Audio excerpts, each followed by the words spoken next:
ठीक 4:10 पर पायलट को कॉकपिट में एक वार्निंग लाइट नजर आती है।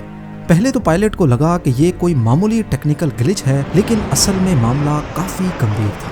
ये वही फ्लाइट थी जिसमें पाकिस्तान के जाने माने स्टार जुनैद जमशेद भी मौजूद थे।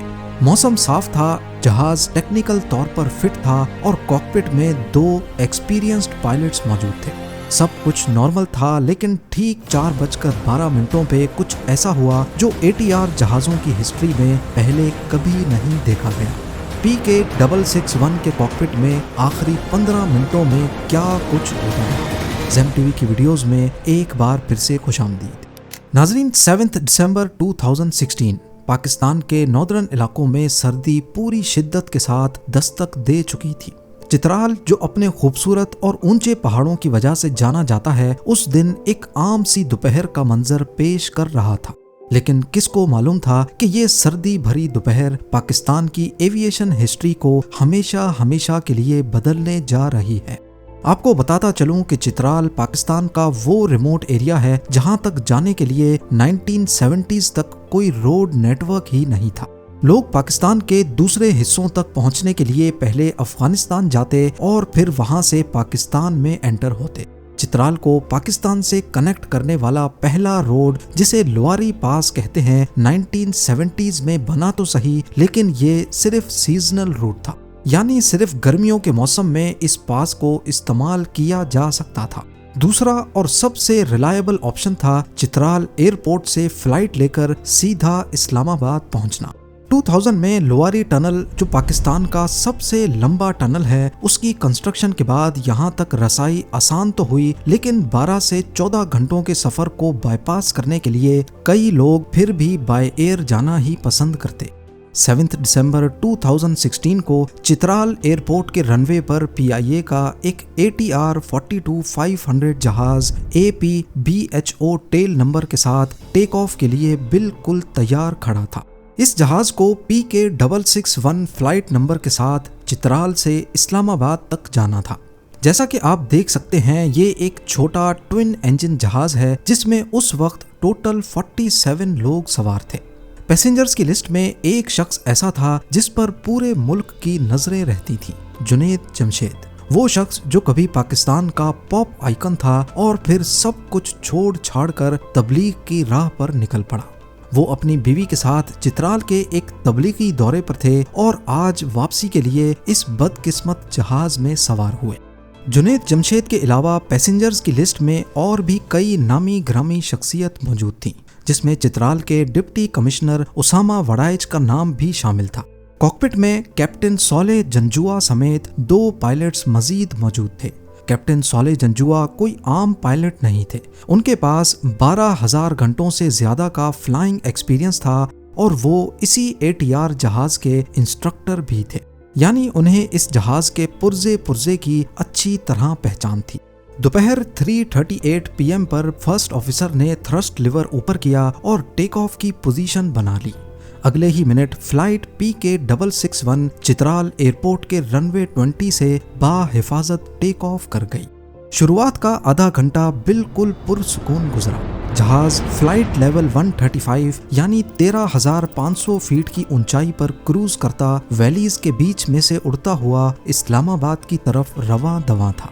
ये फ्लाइट कई सालों से चित्राल और इस्लामाबाद के बीच हफ्ते में एक मर्तबा चलती थी, लेकिन कौन जानता था कि आज टेक ऑफ करने के बाद ये जहाज दोबारा कभी इस्लामाबाद नहीं पहुंच पाएगा, क्योंकि ठीक 4:12 पर सब कुछ बदलने वाला था।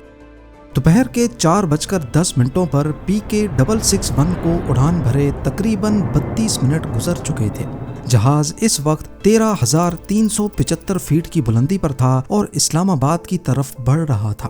कैप्टन सोले जंजुआ ने सीट बेल्ट का साइन ऑफ किया और पैसेंजर्स के लिए एक आम सी अनाउंसमेंट शुरू कर दी।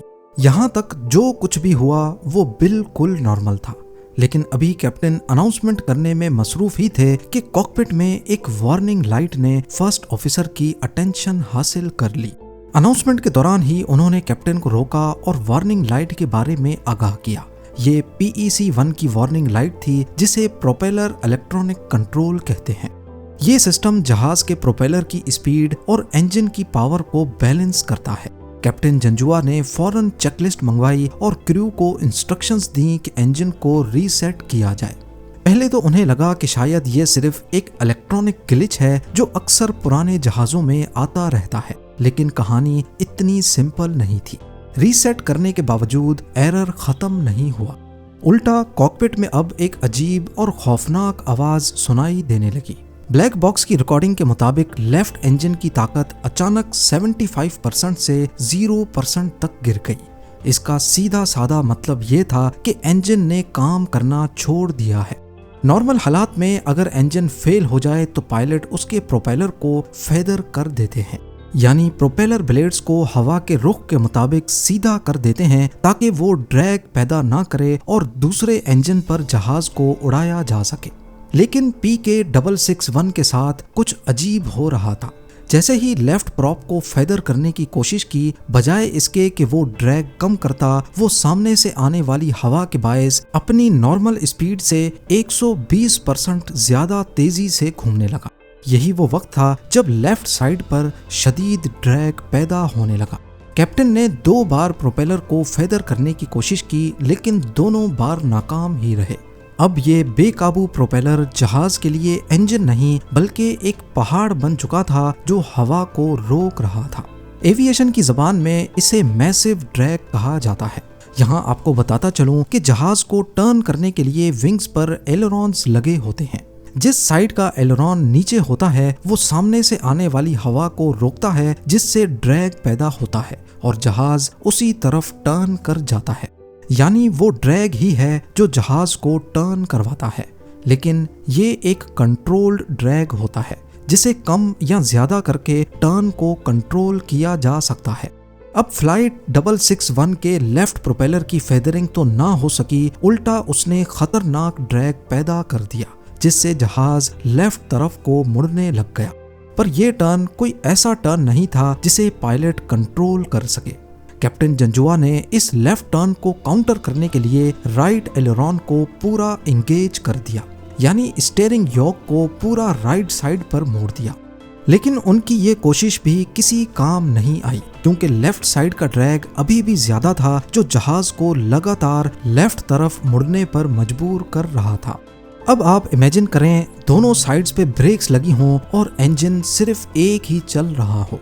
इसके चलते जहाज की एयर स्पीड तेजी से कम होने लगी और वो जल्द ही अपनी स्टॉल स्पीड के करीब पहुंच गया।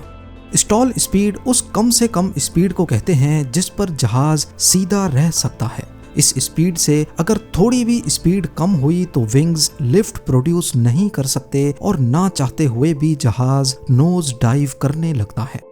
कैप्टन जंजुआ ने स्टॉल स्पीड पर पहुंचने के डर से राइट इंजन को फुल पावर पे रख दिया। इससे जहाज की स्पीड थोड़ी बढ़ी तो सही, लेकिन लेफ्ट टर्न वाला मसला फिर भी हल नहीं हुआ। इसके बाद अचानक कुछ ऐसा हुआ जिसने पायलट्स को हैरान कर दिया। लेफ्ट प्रोपेलर जो 120% तेज रफ्तार से घूम रहा था, अचानक नॉर्मल हो गया और ड्रैग फौरन खत्म हो गया। और क्योंकि पायलट ने इसको काउंटर करने के लिए राइट टर्न लगाया हुआ था, ड्रैग खत्म होते ही जहाज अचानक राइट साइड पे तेजी से मुड़कर बैरल रोल में चला गया। ये टर्न इतना शदीद था कि राइट विंग जमीन के 90 डिग्रीज तक पहुंच गया, जिसको सीधा करने में पायलट को 24 सेकंड लग गए। इस टर्न से जहाज की ऊंचाई काफी हद तक कम होकर 5100 फीट रह गई। ये फ्लाइट PK661 की परवाज का पहला झटका था जिसने कॉकपिट में मौजूद क्रू तक को चीखने पर मजबूर कर दिया। 24 सेकंड के बाद जहाज सीधा हो गया और अब लेफ्ट प्रोपेलर का ड्रैग भी नॉर्मल था। लेकिन कौन जानता था कि ये खुशी ज्यादा वक्त तक टिकने वाली नहीं थी। बैरल रोल के बाद कॉकपिट वॉइस रिकॉर्डर में क्रू मेंबर्स की आवाजों में शदीद खौफ महसूस किया गया। वो ट्रॉमा में थे और उनकी बातों में कोई तरतीब नहीं थी। अभी वो कुछ संभले ही थे कि लेफ्ट प्रोपेलर ब्लेड ने दोबारा से ड्रैग पैदा करना शुरू कर दिया। लेकिन अब की बार जहाज का एल्टीट्यूड भी काफी कम बचा था और स्पीड भी काफी कम। शायद इस वक्त क्रू को पता लग चुका था कि वो इस्लामाबाद एयरपोर्ट तक नहीं पहुंच पाएंगे। उन्होंने फौरन इस्लामाबाद कंट्रोलर से राब्ता करके मेडे कॉल्स भेजना शुरू कर दी। Mayday, Mayday, Pakistan 661, priority landing, Pakistan 661. इस वक्त वो जमीन से सिर्फ चंद 100 मीटर ऊपर थे और जहाज की स्पीड 156 नॉट्स या फिर 289 किलोमीटर पर आवर बची थी। और इन तमाम खतरों के साथ साथ उनके सामने एक ऊंचा पहाड़ था। कैप्टन जंजुआ ने लेफ्ट टर्न को काउंटर करने के लिए दोबारा से राइट टर्न किया, लेकिन इससे ना सिर्फ स्पीड मजीद कम हो गई बल्कि जहाज का एल्टीट्यूड भी। इतने में टॉज यानी terrain awareness and warning system के अलार्म्स बजना शुरू हो गए। पायलट ने आखिरी हद तक जहाज को पहाड़ से बचाने की कोशिश की, लेकिन इससे जहाज की स्पीड स्टॉल स्पीड से भी कम हो गई। इस पॉइंट पे कॉकपिट में दूसरे अलार्म्स के साथ साथ स्टॉल वार्निंग के अलार्म्स भी बजना शुरू हो गए। ये एक ऐसी कंडीशन होती है जिसमें पायलट के हाथ में कंट्रोल होते हुए भी काम नहीं करते, क्योंकि विंग्स लिफ्ट प्रोड्यूस नहीं करते और पायलट के तमाम इनपुट्स बेकार हो जाते हैं। अब जहाज 90 डिग्री के एंगल से लेफ्ट की तरफ मुड़ गया और नोज डाइव करता हुआ 256 किलोमीटर पर आवर की स्पीड से पहाड़ से जा टकराया। 4:15 पे हवेलियां के करीब पहाड़ों पर आग के शोले देखे गए और जहाज का जलता हुआ मलबा 2 किलोमीटर दूर तक बिखर गया। इस हादसे में तमाम 47 पैसेंजर्स और क्रू जान की बाजी हार गए। जहां पे हादसा हुआ वहां तक कोई रोड नेटवर्क नहीं था। करीबी गांव के लोग पहाड़ पर चढ़े, लेकिन आग की गरमाइश के बायस मलबे के करीब नहीं जा सके। अगले दिन की शाम तक रेस्क्यू ऑपरेशन चलता रहा और तमाम बॉडीज रिकवर कर ली गई। हादसे के बाद पूरा मुल्क जैसे सदमे में चला गया। शुरुआत में PIA की मैनेजमेंट ने सारा मलबा पायलट पर डालने की कोशिश की। कहा गया कि जहाज बिल्कुल ठीक था, पर शायद कैप्टन सोले जंजुआ से कोई गलती हुई है। पर फ्रांस से आई एयरबस और ATR की टीम्स ने जब इन्वेस्टिगेशन की तो मालूम पड़ा कि एक्सीडेंट से काफी पहले लेफ्ट प्रोपेलर में एक क्रैक मौजूद था, जिसको PIA की मेंटेनेंस टीम ने नजरअंदाज कर दिया। टेक ऑफ के बाद जब प्रोपेलर टूटा तो उसका वेट इम्बैलेंस हो गया और इंजन में शदीद वाइब्रेशंस पैदा हो गई। इन वाइब्रेशंस की वजह से इंजन के अंदर मौजूद एक सील टूट गई और मेटल के छोटे छोटे टुकड़े इंजन के ऑयल सिस्टम में शामिल हो गए। इन टुकड़ों ने जाकर ओवर स्पीड गवर्नर को जैम किया, जो प्रोपेलर की स्पीड को कंट्रोल करता है। यही वजह थी कि पायलट्स इंजन बंद करने के बावजूद प्रोपेलर की स्पीड को कंट्रोल नहीं कर पा रहे थे। इस हादसे का जिम्मेदार सिर्फ PIA नहीं बल्कि सिविल एविएशन अथॉरिटी को भी ठहराया गया, जिनकी कमजोर निगरानी की वजह से ये खराब प्रोपेलर वाला जहाज हवा में भेजा गया, जो उड़ान भरने के भी काबिल नहीं था। इस खौफनाक हादसे के बाद गवर्नमेंट ने फौरन PIA के तमाम ATR जहाजों को ग्राउंड कर दिया। हर जहाज की नए सिरे से फुल इंस्पेक्शन हुई। अगले कई महीनों तक ये जहाज ग्राउंड रहे, जब तक फ्रांस से आए एक्सपर्ट्स ने उन्हें महफूज करार नहीं दिया।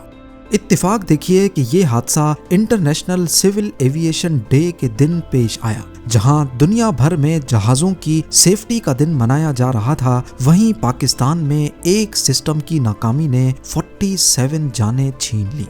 उम्मीद है ज़ेम टीवी की ये वीडियो भी आप लोग भरपूर लाइक और शेयर करेंगे। आप लोगों के प्यार भरे कमेंट्स का बेहद शुक्रिया। मिलते हैं अगली शानदार वीडियो में।